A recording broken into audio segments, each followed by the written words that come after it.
për mua, do më thënë sistemi gjyqësor dhe i hetimit, do më thënë gjyqtarët dhe prokurorët, për mendimin tim kanë qenë dhe janë sigurisht së bashku me qeveritarët kupola e korrupsionit në Shqipëri.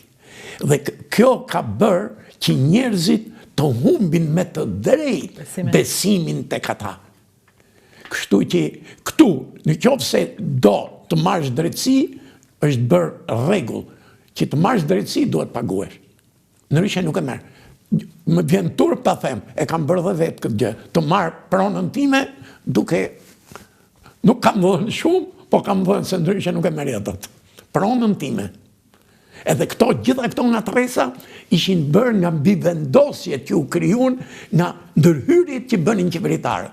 Për shembull, për pronën që ne kemi pas në Durrës, në plazhin e Durrësit, një nga ai se s'po më kujtohet emri, i atij kontrollit të shtetit, ministrit kontrollit të shtetit, ai kishte thënë, kishte lidhje fare, kishte ndërhyrë, kishte bërë një mbivendosje në një sipërfaqe pothuajse të gjithë Bregdetit të plazhit. Edhe